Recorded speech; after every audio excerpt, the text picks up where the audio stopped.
2019 साली आम्हाला सर्वाधिक बहुमत मिळालं, पण सरकार आणू शकलो नाही. मात्र आम्ही 2022 साली पुन्हा सरकार आणलं. प्रकट मुलाखतीत मुख्यमंत्री यांनी सांगितला किस्सा.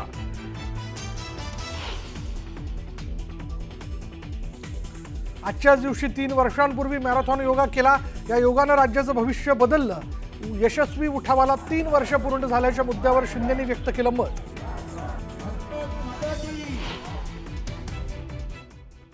मुंबई जिल्हा बँकेचं संचालकपद स्वीकारण्याआधी तेजस्वी घोसाळकर उद्धव ठाकरेंची भेट घेणार असल्याची माहिती, तर विनोद घोसाळकर आणि तेजस्वी मुख्यमंत्र्यांची भेट घेणार असल्याची सूत्रांची माहिती.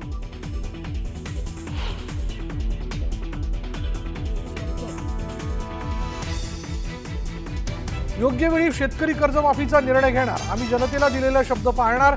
शेतकरी कर्जमाफी संदर्भात मुख्यमंत्री फडणवीसांचं मोठं विधान.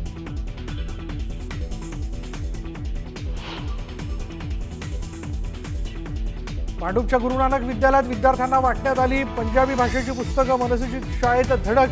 पंजाबी भाषेची पुस्तकं परत घेण्याचं शाळेकडून आश्वासन.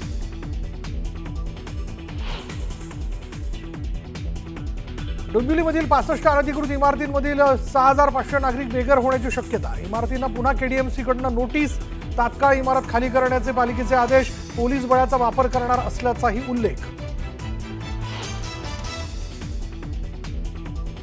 नाशिकच्या सिन्नर तालुक्यात बिबट्याचा एका घरात मुक्काम. बिबट्याला जेरबंद करण्यात वनविभागाला यश. शिवडे गावातील घटनेनं खळबळ.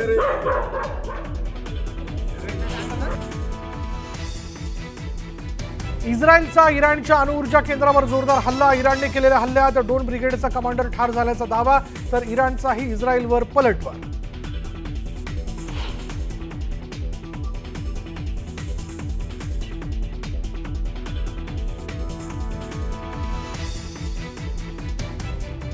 आणि विशाखापट्टणममध्ये पंतप्रधान मोदींचा तब्बल 5 लाख लोकांसोबत योगा अभ्यास. पंतप्रधानांनी योग दिनानिमित्त दिल्या देशवासियांना शुभेच्छा. आंतरराष्ट्रीय योग दिनानिमित्त मुख्यमंत्री फडणवीसांचाही पुण्यात वारकऱ्यांसोबत योगा.